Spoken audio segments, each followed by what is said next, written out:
Ladies and gentlemen, welcome to another Tooele Happy Hour podcast starring Jared Anderson and David Weiss, where if head trauma had a podcast, this is what it would sound like. Jared, how are you today? I'm good. How are you? Good. We have a special guest. We have a candidate running for Congressional District 2 special election, and it's not a Republican. Yeah. Finally, we have some new party members coming on from new parties. Meet Kathleen Riebe. And Kathleen, would you please introduce yourself to our audience here in Tooele? Hi, everybody. My name is Kathleen Riebe. I am a teacher and a mom. I am currently a state senator at District 15. I was a state school board person for 2 years, and now I'm running for Congressional District Seat 2. Where's District 15 in the Utah Senate? We are part of Midvale, Cotwood Heights, Sandy. I used to have Murray, but I got redistricted out. So we all know how that worked for us. Okay. And yesterday you had your delegates meet, right? Yeah, we had a convention and I won 85.56% of the delegates. So I am the candidate. I had Guy Warner, one of the other candidates, reach out to me, and he's supporting me 100%. And it's kind of exciting because, we have all this turmoil in the Republican Party, and we've had some tumultuous times with our Democratic Party. And now we are coming together and working towards a common goal. And so I think this is going to be a really exciting election. And I think it's going to be a great opportunity for, flipping a seat. I flipped 2 seats before, so I feel like this might be my hat trick. All right. So let's say you get in Congress. What are some of the plans you want to carry forward into Congress? I was looking at some of my fellow congressmen and elected leaders here in Utah. And, we have some issues with our rurals versus urban. We have some struggles with our federally owned lands. And so, these are just two of the things that we struggle with. But we also have a problem with healthcare in rurals and education. So there's a lot we can do to bring equity and more money into our rurals so that our kids can stay where they grew up and they can get jobs and they can, have that great experience. We have such a different world right now where we can really do a lot of work remotely and we can move people around instead of having everybody at the Wasatch Front. So I think there's a lot of opportunities that we are neglecting to see. And there's a lot of ways for us to really thread the needle between using our resources out in the rurals, like minerals, grazing, oil, coal, and then using it, but then also maintaining it for the future so people can make a living now, but then they can also enjoy it and make a living in the future. So those are some of the things I'm really trying to work on. All right. Well, let's dig in a little bit on some of that. What is your, like the rural land you mentioned, what's some of your thoughts that you would like to see changed on those policies? I think, so for rurals, we look at all of our schools. I'm going to start with schools because I'm a teacher. We look at all of our schools and we treat them the same. And we really have a few mechanisms we can pull to make sure that our rurals are getting a different experience than our urbans. But we could do better. We could really do better because those schools are community centers. Those are a resource that we can use for everything. So I think that we really need to start investing in those schools more and make sure that their schools have the same opportunities as our urban schools. There's no reason for us to have a school that, in my district right now, in Senate District 15, I think they spent like $30 million on a school. And they're like, there's no way we could raise that money in our rurals. So I think that's the first thing. Another thing we need to look at is healthcare. Healthcare in our rurals is falling behind our healthcare in our urban areas. And Utah does one of the best jobs. So trying to get people connected to the services they need through telehealth, but also getting them the people that actually can do the physical work that they need to help them be as healthy as they can. That's another thing I'm working on here. And then also I'd like to work on as a federal level. And then, with TILT, the payment in lieu of taxes, and then trying to figure out how we can, like I said, thread that needle with getting people to use the partnership with our federal government instead of looking at it as an adversary. I think there's a lot to be said for, the millions of dollars that come here through our federal parks.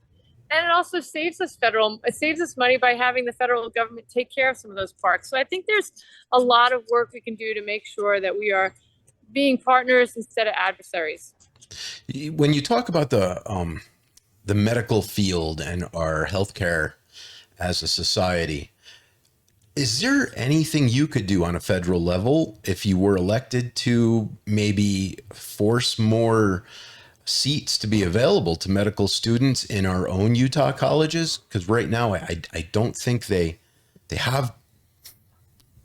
Maybe they could increase their maximum capacity to help more students through the environment of becoming doctors, and that in turn that would help us citizens with cheaper costs if there was more doctors in the market. No, we actually are doing that at the state level, and I think there's some levers we can pull to do that on a federal level. I know that I went to a rural caucus meeting with Evan Vickers, and we were discussing how there are different types of categories for hospitals and emergency rooms and critical cares, and we can actually make sure that we're using all of those definitions to the best of our ability, but also making sure that we get the people that are living in those neighborhoods and those rural areas and keep them there by providing them with a connection to a facility that can teach them.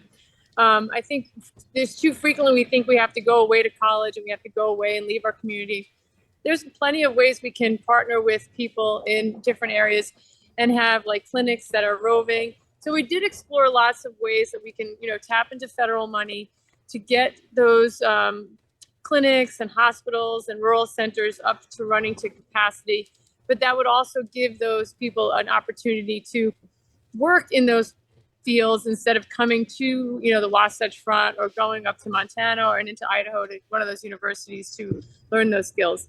So there's a lot to learn and there's a lot of research being done, but I'm going to tell you, Utah does it the best right now. Utah is one of the leaders, and we have the capacity. We just don't have the mindset for people to actually go use those facilities to the best of their ability. So that's, I think, something that we need to work on as well, like an education campaign about how we can connect people to services. We have a lot more vets than we used to because of all the conflicts we've been involved in. So that's another thing. We need to make sure that our kids and our vets and our young mothers have the services they need. Everyone across the board. There's no reason why we should be spending 3 times the amount of money to fix a problem instead of preventing a problem by providing better care when they're younger and getting them the services they need on a constant basis instead of emergency and dire circumstances, if that makes sense.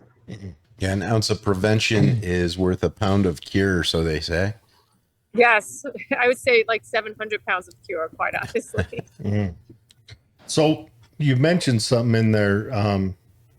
We know Utah's a predominantly Republican state, and the Republicans over the last 6 years have felt like the Fed. Well, you could argue the Republicans since probably kicking off in Goldwater and really culminating in Reagan have felt like the federal government is an adversary. Why do you think that is? I don't really feel like they're an adversary. I feel. Well, I'm asking you why the Republicans feel that way. Not that you feel that, but digging down into what could you do to ease that adversarial tension?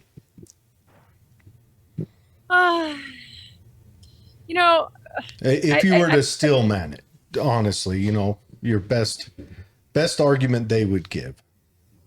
Yeah, I'm gonna go with my wheelhouse is education. So I was on the state school board, and we were constantly battling that Common Core and how we can better serve our kids so that we're a sovereign state. And our universe is getting smaller and smaller. Our globe is getting smaller and smaller. Our country's getting smaller and smaller. We have the ability to talk to each other. I mean, it's not like I have to drive like I'm going to be driving a car that only drives 40 miles an hour. I can be from Salt Lake City down to St. George in 5 hours. So to have so many different, silos is not a benefit for anybody. So when you think about like trying to be sovereign or trying to be independent, it doesn't really benefit you. I mean, we talk about as a community, I know the LGS church is really a big, strong part of this, that they want you to provide service. They want you to commit to working with others and to provide service to your community. Well, I think we need to look on that as a country level. We are stronger together. We work better when we have a common goal. And so I don't really see anything in education that made us want to separate ourselves completely. There is enough latitude where we can say we are going to be in line with all of these things, but then we're going to separate it out like that. So like with education, we had the Common Core throughout the whole entire country, but then we came up with the Utah Core, which followed that similarly, but said, you know what, we don't really want these things. We're going to jettison them out of the boat.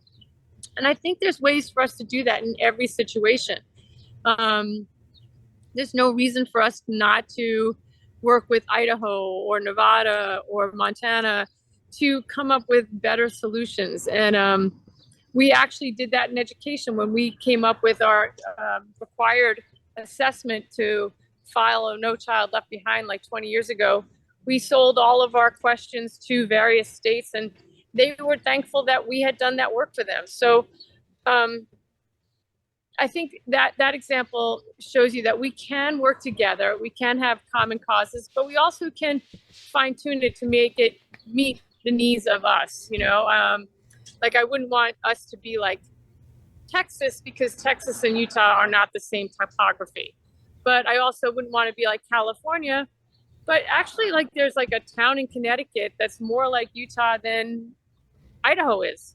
So when we start looking at our demographics and we start looking at solutions that other people are using, I think that's in our best interest. And to find labels to define us, to say that we are different or we have unique problems, we don't. We all have very similar problems, and we should be looking to our peers to give us better solutions.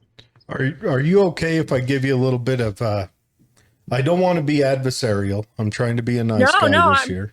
But I'm very good at taking advice. I do want to give a little bit of pushback on just a couple of points, and if you can bear with me. Yeah.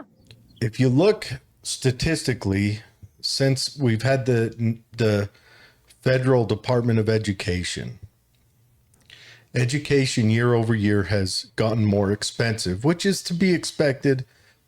Constant inflation and everything else at 3%, and not to mention what's going on now. But the value coming out of it has dropped every year also. The scores coming out. And that's just a point of fact. Now, I'm a firm believer in the 10th Amendment because when I like the petri dish idea of states, where states try things and other states can watch and copy. Like you just said, Utah came up with some questions, and other states chose to purchase those tests or questions because Utah was allowed to be a petri dish for an idea. Now, had Utah failed, the other states could have not purchased those. But right now, when we run these national origins, when we forget about federalism, it seems like we're hoisted on the petard of Utah sometimes having to copy bad ideas from the feds. And that's just my thoughts on it. Because let's face it. Until our current vice president, our Congress had the worst ratings ever, and Yeah. and that's because, I don't know. I'm a little jaded. I would like to see a congressperson get in there that can make a positive change. It's been a very, very, very, very, very long time. It's been 3 of my lifetimes since we've seen Congress actually step up and do anything. And it's been since the year I was born that we saw the Senate step up and do anything. So and that's just my pushback on that. I don't want you to have to defend those things, but I hope that I put a brainworm in your mind so that you can maybe reflect on that. Maybe, you know. Well, I do reflect on some of the things that you say all the time. When we think about like our roads, when we think about education, when we think about healthcare, when we think about internet service, sewer systems, you know, we're all saying it's more expensive than it's ever been, but we demand way more than we ever did in the past. I mean, I can look at search and rescue. Search and rescue used to be something that you did at night, in a storm, under adverse conditions. Right now, my husband and I, we were driving through Alta ski area in the summer, and people were hiking at 1 o'clock in the morning. 1 o'clock in the morning. I mean, you would never have people doing that 20 years ago. Now people are going further and further into the wild. And so we demand more. We demand more of our sewer systems because we all have to have 9 toilets and we have to have pools and hot tubs. We demand more of our roads because more people are on them with bigger vehicles.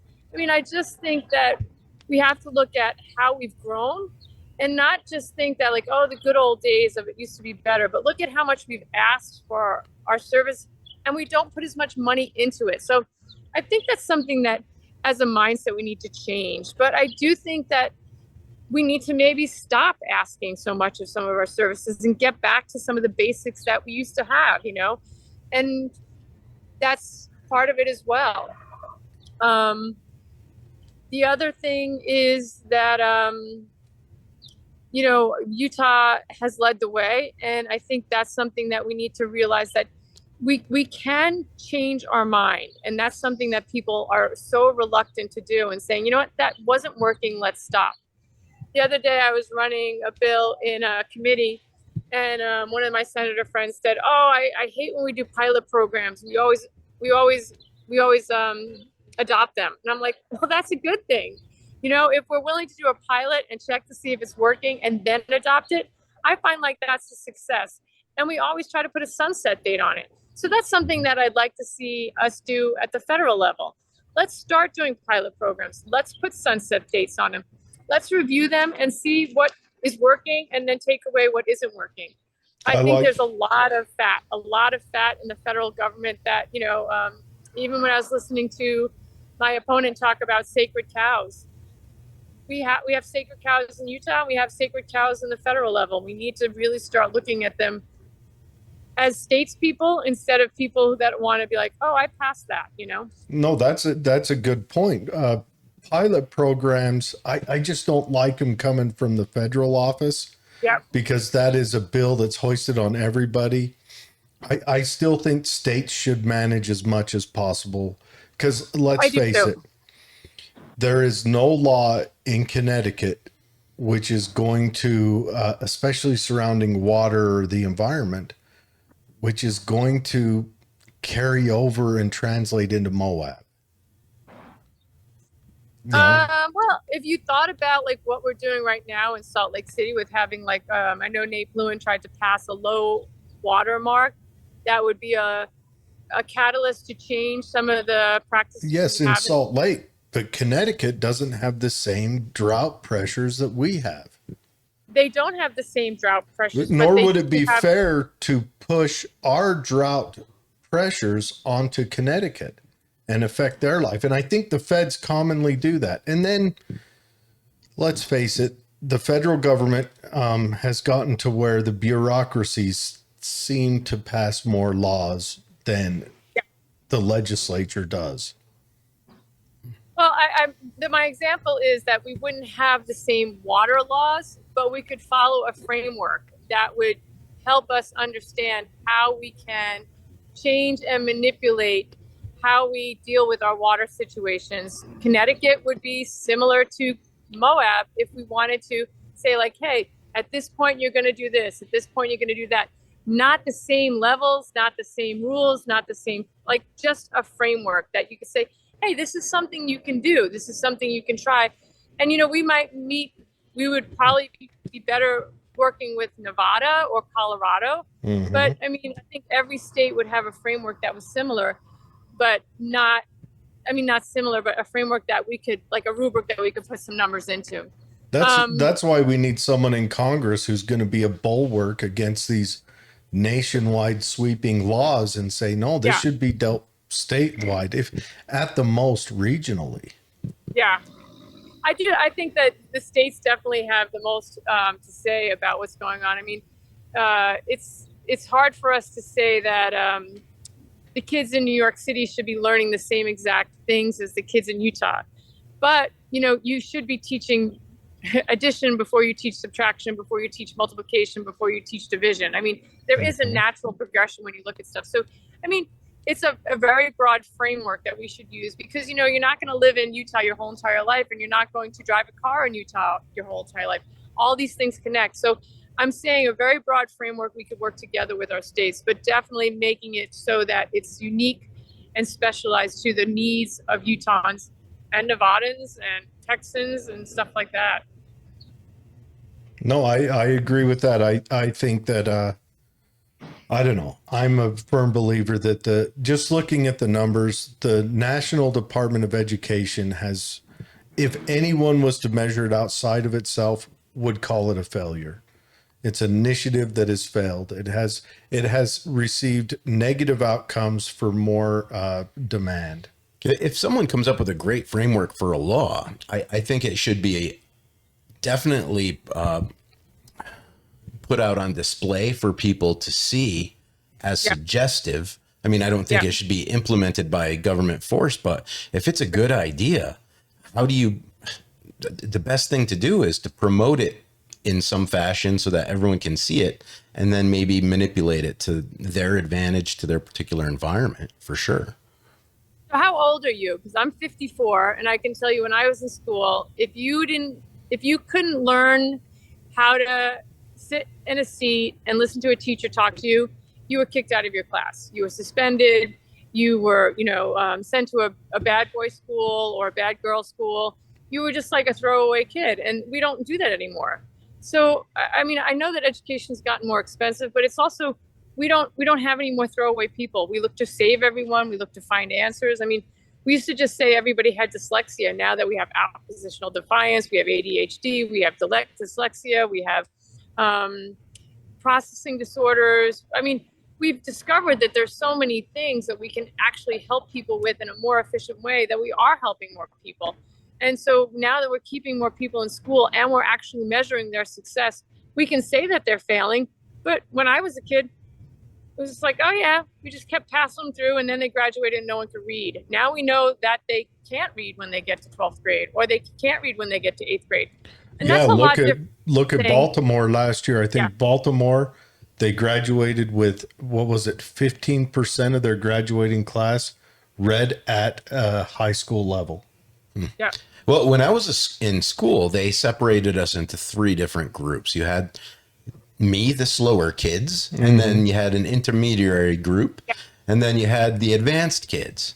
And then you even had, they even sent me to what my peers would refer to as the retard room. And then the gifted and talented kids had gate. So they would even try to push you in either of those directions as well. I don't know if they do that kind of stuff anymore, but I do think it's valuable that people can learn at their own pace and accelerate or decelerate as they need.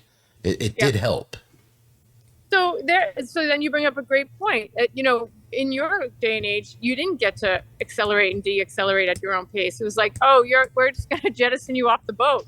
So it is more expensive to have people being learning at their own individual pace. And I think that's great, but it's super expensive. It's very expensive. I teach school and I have 34 kids in my class. I can't always meet the needs of every one of my kids because I have 34 of them. And if I have a kid who's, in a low income school and dad got arrested and mom lost the house, that's going to be a tough day for that kid. And that tough day is going to make it tough on everybody. So, things like that, in the past, you'd be like, just send them home, kick them out, put them in a room, don't make them learn, just give them a coloring book and let them sit there. That's fine. But we don't do that anymore. So the other thing I'd like to share is that, we talk about how our government's broken. In the state of Utah, we run 1,000 bills every year. 570 of them get written and get presented, and then 550 of them are agreed upon unanimously. I mean, that's a pretty amazing thing. And so when people look at our government from outside, like, oh yeah, the Republicans and the Democrats, they fight nonstop. Like, we don't. We actually don't. We work really hard. We roll up our sleeves and we say, this is a really problematic. You're going to hurt people if you do this. And, as a super minority, it's really hard to get some of those changes. But Republicans will see the value of, saying, hey, let's turn this to a shall to a may. Let's say that, we're going to eliminate this age group. We're going to say 120% of poverty instead of 190% of poverty. So stuff like that happens. And, the federal delegation come and say, that doesn't happen at the federal level as much as it happens at the state level. But I think I could work with people to move things forward. I definitely vote on a lot of Republican bills. If I was going to be like the federal government, I'd vote no on every bill, but that doesn't help the people of Utah and that doesn't help the people of the United States. So we really need to stop voting against the other party's bills and really start saying, you can have my vote if we can change these words or make it meet more needs or, I don't think that's too much to ask. I really don't. I think that's something you can do with everybody to say, like, all right, I'll work with your bill, but I need to save this group of people. I need to include that group of people. I need to exclude these people that are making too much money and receiving too much benefit. I think that's something we can do. There's recently a podcast that we've done with another Democratic, I think he was a state senator. Yeah. And he's trying to pass a bill where we can actually receive alcohol by delivery services. Yeah. And we're talking about services that modernize, using the modern technologies to make things more efficient. Yeah. And since you are a state representative, how would you feel about something like that to expand our freedoms to indulge a little bit? Oh, well, I am not LDS, so I do drink. I think that I respect people's ability to drink responsibly. I think that I am totally willing to open up those freedoms. The other side of that is that I don't believe that people should drink and drive, and I don't think that we should, we should be responsible once we enter a communal setting. I want you to be free in your house, free to do what you want. But as soon as you are interacting with people in the public, I think that there should be a common etiquette. And unfortunately, respectfulness can't be legislated. Only laws can be legislated. So when we write some of these bills, like, in your head, you're like, why can't people just be kind? Why can't people just be polite? But we don't get to legislate that. We have to describe what that looks like, put it in a statute, and put parameters all around it. But I definitely believe that the freedoms that people want to have should be expanded. I like that. So, big question. Okay. All right. Two-parter. What's your thoughts on the Second Amendment?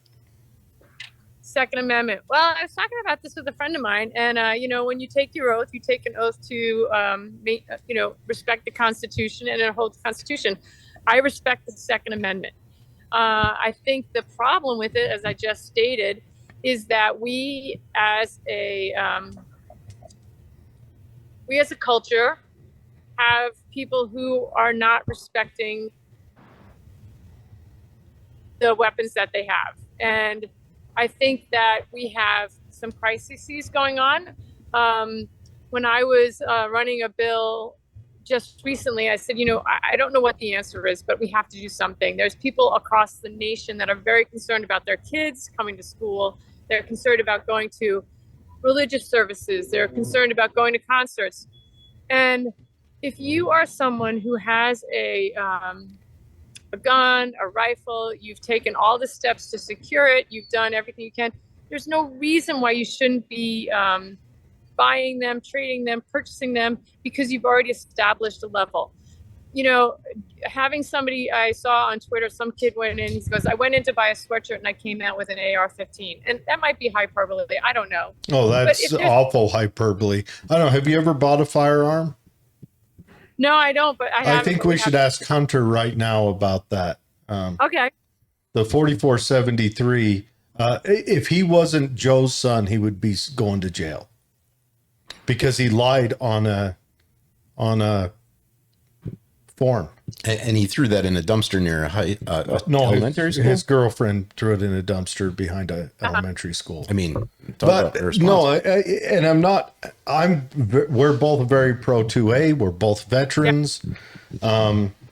I hunt when the state of Utah declares that I am worthy to draw. Actually, I think it's the state of Nevada declares I'm worthy to draw a tag for the state of Utah. If you don't know, Nevada does our draws for us. Yeah. But I don't think that limiting firearms is the answer. It hasn't proven to be an answer in Chicago, Mobile. So if we are going to say that anywhere between 50 to 70% of people in Utah would like some kind of gun change. Okay, and now you're gonna have to give me a citation for that number. Let me finish. Okay. So if we're gonna say that there is people in the state of Utah, half to 70 or half to 30, that would like this anywhere in there. Okay. And then you're going to say that right now there's other publications that say gun violence is the leading cause of death for children. Those two things can be argued either way. I understand that completely. But if you could just accept that premise and say, where would you go to make a compromise? Because here you are, you're telling me that, here in, the federal government's broken because no one's going to work together to make a solution. So how can you find a solution to make people feel more comfortable with how we're using guns right now? And I don't care what it is. That's the bill I ran. I said, I will change this any way you want. I will do anything you need. But there's a large part of our population that would like to see something change. What would be the smallest olive branch you would give to those people? And now you understand where I'm going with that, right? Like, okay, here, you ready for my olive branch? Yeah. Okay. 1, states' rights. Okay. We amend the 14th Amendment to say that states can adjust, which the judiciary has been ruling against states in this as of recently. But I'll give on this because I'll let Illinois be batshit crazy if Illinois wants to be batshit crazy. That state's an utter success. I'll stand back and enjoy the show. California, do it. Do everything you want, Newsom. You're running every industrious person out of your state. Do it. Run them out. Okay? States' rights. And then you let people move to where it matches the way they want to live. Second, I am an anti-believer in the big D democracy idea where just because more people say they want to steal your property or more people say they want to get rid of you because you're ugly, that's not how it works because we have a baseline they have to meet. And that's where I stand on that. So you would not make any compromise whatsoever? I just said I'd make the compromise. I would say let states decide their own. So you're saying let states decide on the Second Amendment? If states want to be kooky like California, we've done it for the last, up until 3 years ago, we've done it for the last, since Reagan was governor of California and put in the first gun law. See, I think that's dangerous because what if a state says, you know what, we think black people are causing a lot of crime.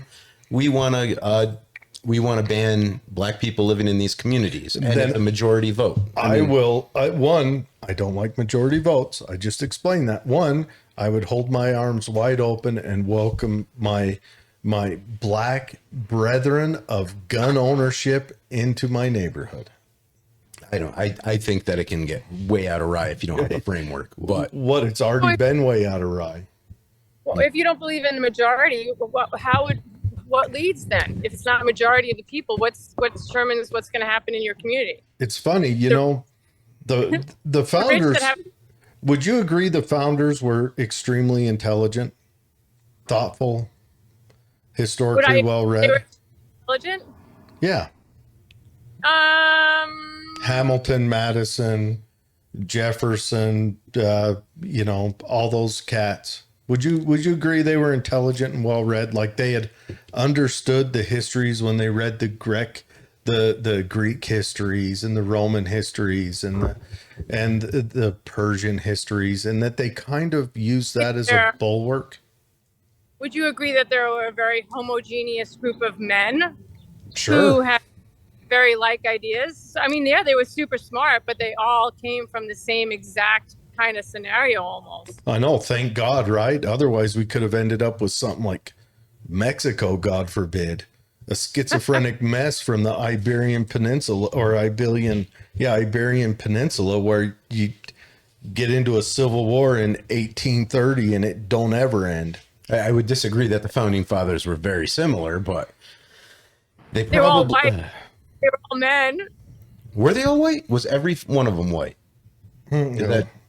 You could consider, yes. I mean, you had, I don't know. I just thank God that they had all come from the German and then English idea of the moot and the Magna Carta. I mean, at least they gave us plebeians a right at some kind of dictation of our life when no one else was. Right. I think other opportunities have existed. They just didn't work. But I think they have a vision, and I think that vision can be applied really well to a lot of different scenarios. But I don't think they could have ever foreseen some of the stuff that's going on right now. I mean, how about that, like that funny meme where someone's like, when they said everybody had the right to bear arms, they were talking about a musket ball and the guy's running through an office loading a musket. I mean, there is some humor to that. I think you should look up a puckle cannon or pickle cannon. Yeah. Okay. Also, if we're going to apply that to the Second Amendment, do you think the First Amendment applied to the internet? Do you see what I'm saying? I think they recognized that technology was going to run us ahead, and they accounted for that. I honestly believe that. So what do you think about the First Amendment and the internet? I'm a free speech absolutist. Okay. How about restricting social media access to kids and making parents sign a letter? I believe that if someone is under the legal purview of their parent, that decision is made by the parent, because the parent carries 100% legal ramifications and medical ramifications for what that child does. So I believe until they're 18, it's up to the parent. But so the parent can just buy a device or not buy a device. If I don't want to sign a piece of paper and give all my information to a third party, should I have to do that because the state's decided that's what I have to do to let my child be on the internet? I don't know. Is that done anywhere? I need an example. That's done here in Utah. That's the law we just passed. Okay, so if the parent wants to get the child a device, what do you mean by device? Like a cell phone? Yeah, like a smartphone so that it can have apps on it. Because my argument was like, give them a flip phone. Don't give them a cell phone. And if the kid can pay for it for themselves after they're 16 because they have a job, that's their choice, right? Yeah, maybe 16 would be a better cutoff than 18. But I completely agree with you, Kathleen. I think it's the parent who should decide how that stuff works, not the government. Yeah, I'm okay with that. I think the parent should have total control over their child's life because they're the one that bears the burden. They're the one that can get in legal trouble for what the child does. So yeah, I leave it up to the parent. Is this that bill that restricts people from watching adult content or something like that? Oh, that's a similar one. How about if the kid had to be emancipated from his parents because they were abusive? How would you put that in the law? That's when you fit them into a different legal standard, right? When the child's emancipated, the child becomes the responsible party for themselves. Yeah. Yeah. So their legal and medical ramifications can no longer fall upon the parents. Yeah. I believe that while the parents carry that burden, they get to decide their child's well-being, for lack of a better word. I know, me personally, I don't think parents should spank, hit, or any form of physical abuse to their children. I'm a peaceful parent, but my kid made it easy. So yeah. So here's another question. So how about if your kid was, your child was, your kids are always your kids, right? Mm-hmm. Yeah. 50 or 22 or 2. Mm-hmm. So a family member of yours was experiencing some psychotic breakdowns. Do you think there should be any qualifications for that child of yours or that family member to be restricted from having access to their weapons? Well, It's a good question. that is okay. The problem is I would say, I would further trust the parent of that child to say whether the parent is going to confiscate and hold those guns, then I would trust the government.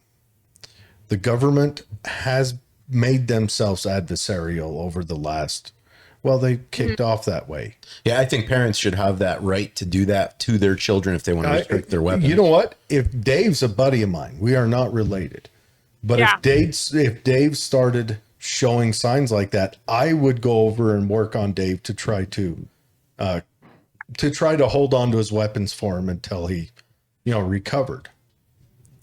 And how about if you have a child and you send your child, so we think like pools are the most dangerous things when we send our kids over to somebody's house. No, trampolines are the most dangerous. Them are the arm breaking buggers. I had a trampoline, but I didn't have a lockbox for it, but I did put a net around it and I did have cushions around the corners. Do you think that it should be a fine or some kind of legal ramifications if you have a weapon that's not secured? How would you manage that? Well, for example, we just had a kid who got a gun out of his parents' house and shot somebody. What would be the ramifications? The ramification is the shooting. How would you manage because the ramifications for that are for a negligent discharge? If it's by your kid, the negligent discharge falls to the parent, right? Okay. Or it can go as far as to battery with a deadly weapon, attempted murder, everything else that should fall to the parents if the parents left that weapon open.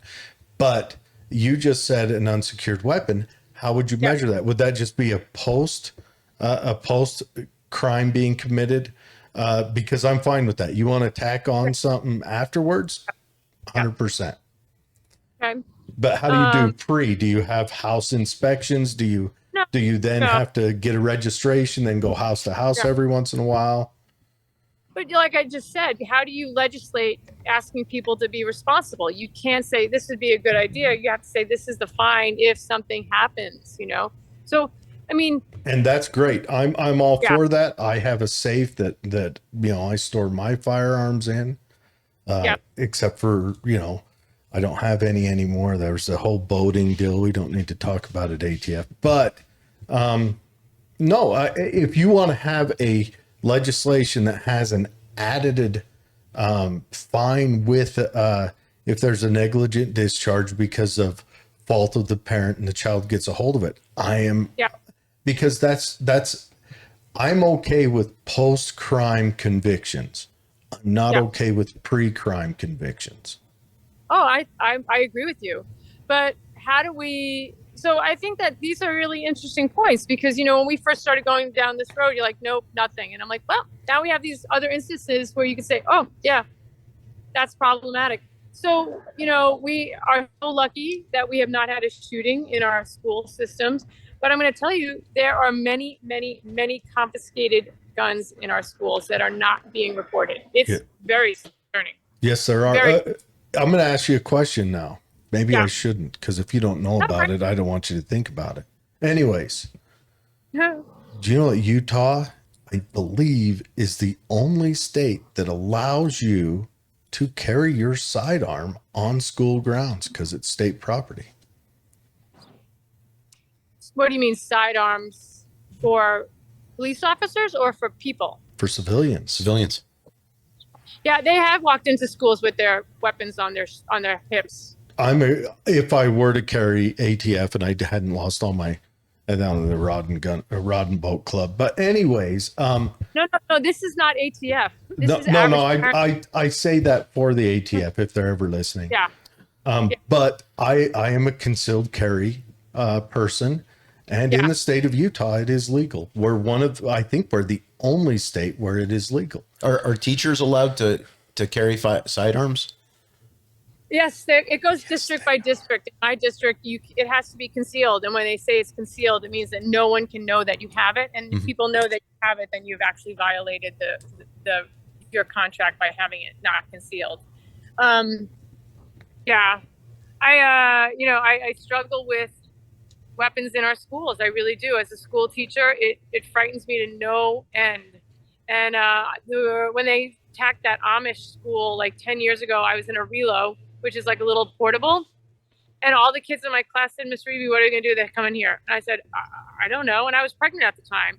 And so we made a plan of what we were going to do if some random person came in and shot up our school.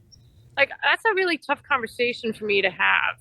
And I don't know what the answer is now. I'll say this every minute of every day. I don't know what the answer is. And I don't want to take away anyone's guns, and I don't want to take away anyone's rights to purchase a gun. But something has to change if we're going to have lockdown drills in our school every week and active lockdowns every month. Something has to change. And I think that's just reasonable. Our kids are scared. Our parents are scared. And so what would you say to that? I read a story the other day that said the lockdown drills may be having a negative effect on school shooters. Like it may be producing more.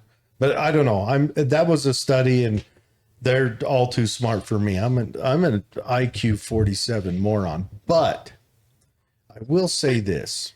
I'd give him 48, actually.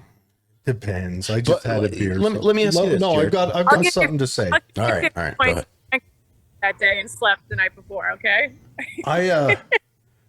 my IQ might actually go up if I'm tired. I do some instruction on. I'm a assistant instructor at a concealed carry pistol defense course, and there was a teacher local who went to this course, purchased her. It's a course that costs money, and she was nervous about that. I think she took the correct proactive step. She went to a course before even buying a gun. She went to a course and learned how to use it, and then selected the one that fit her correctly. Because if you're familiar with pistols, everyone's different and the guns are all different, and you select the perfect one for you. It's like buying a handbag or a pair of shoes. Yeah. Oh, now you're talking Yeah. And she went and pursued her concealed carry permit.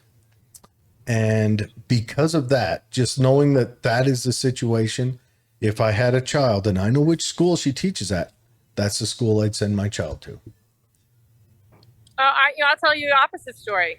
We had a lady in my district. She carried a weapon. She put it on the toilet, knocked it off, and she shot the toilet and broke it. Well, that's a person who didn't pursue training, because the point of that is this lady pursued training. Just because you're trained doesn't mean you're good at it.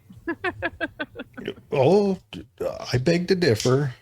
Well, I think there's lots of trained people out there that aren't very successful at their training, but that's a whole different story. I think that we need to I would ask you to think about what you think we could do to prevent that. I mean, I'm not going to carry a firearm to school, and I'm going to tell you, I'm not going to shoot a kid that I've taught. And I've spoken to the gang unit in 2 of my districts, and they say, we live in fear of having to kill a 14-year-old kid who has a weapon. mean, you don't come back from that. I don't think. I don't. My father was a police officer. My brother was a police officer. My brother-in-law was a police officer, and it's not. It's something that you don't come back from. That you shot and killed somebody, and I don't know if you've shot and killed somebody. You said you're veterans, but is that really what we want for our schools? I mean, that really is concerning to me. And I don't know what the answer is. So if you can come up with a compromise and share with me what you think it might be, I would love to hear that. But just to say that we shouldn't be changing anything and police and teachers should carry guns, that's not the answer for me. I never wanted to carry a gun. My family are all police officers. That's nothing I wanted to ever be. I wanted to be a teacher. Well, I would ask, what are IRS buildings doing? Because nobody attacks. I don't even think Antifa goes close to an IRS building when somebody has a protest.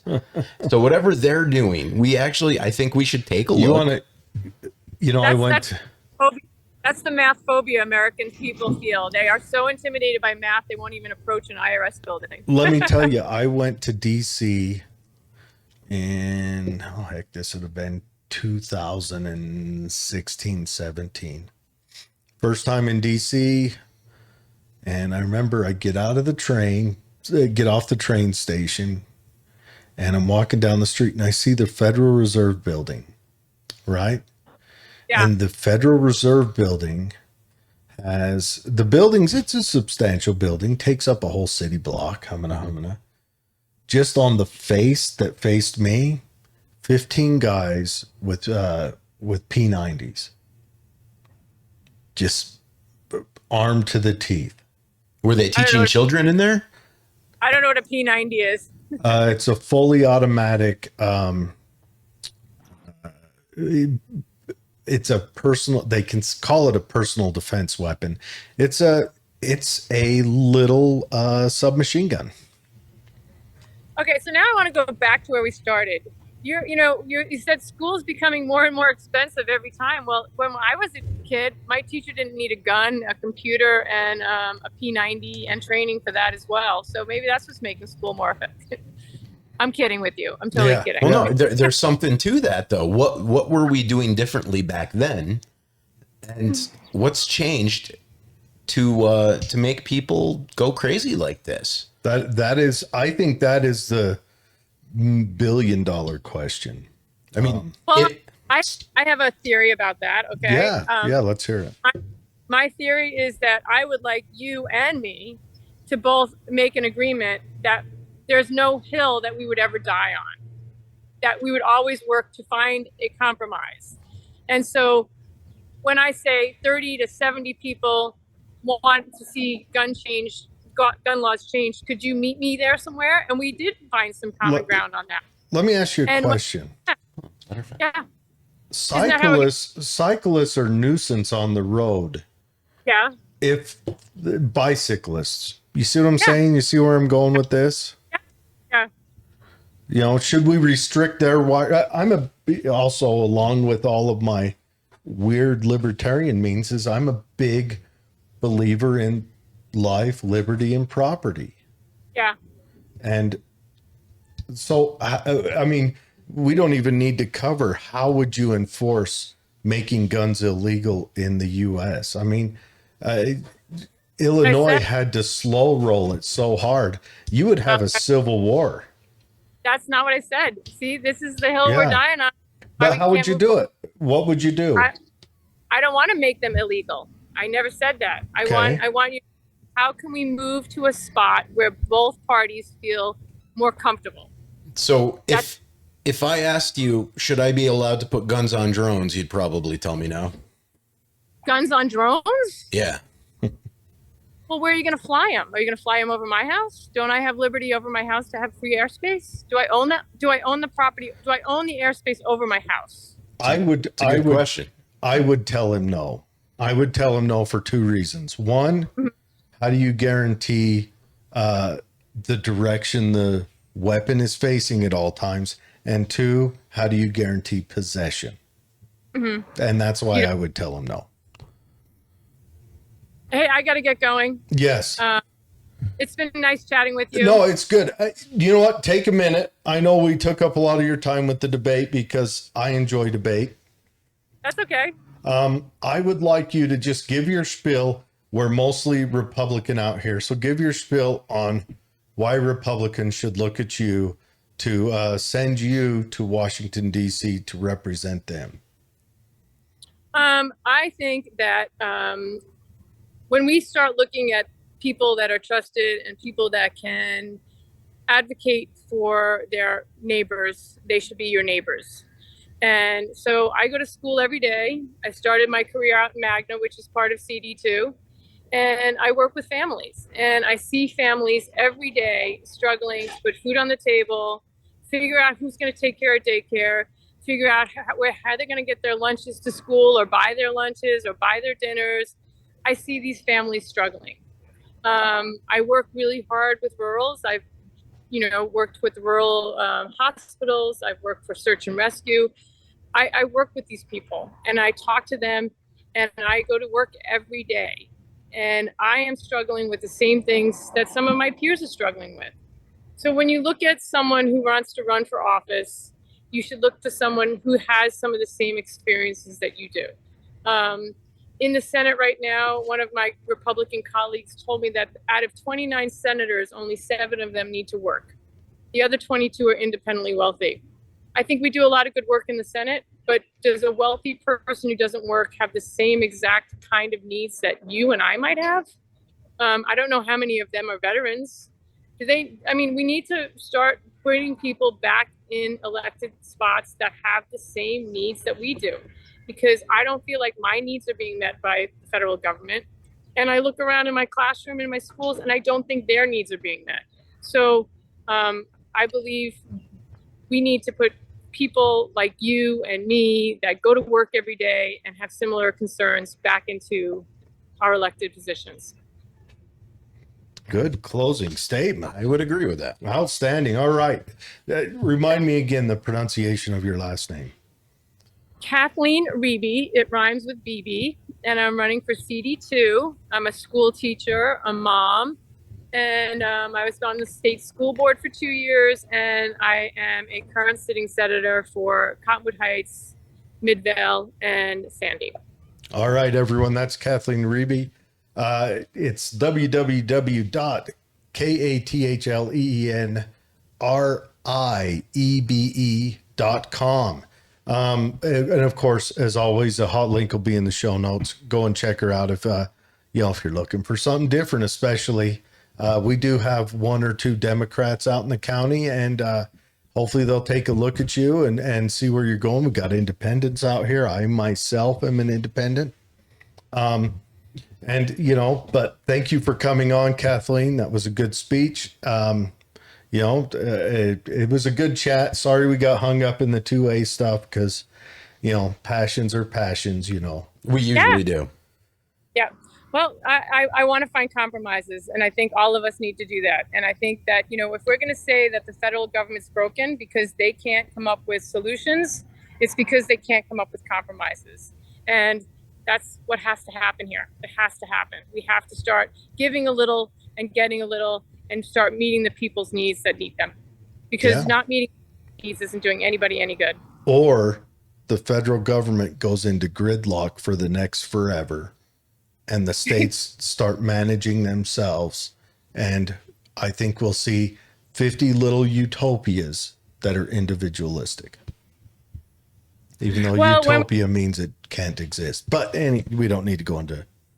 Well, when we did shut down the government a couple of years ago, let me tell you, there was a lot of angst, and things that used to be paid for weren't.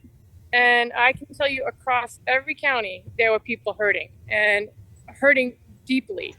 So I find there is some benefit to the federal government and the assistance they provide. If we can wean ourselves off of it, I'd like to see how that happens, but that would take compromise as well, now wouldn't it? Makes you wonder, would we have to do away with the 16th Amendment to do it?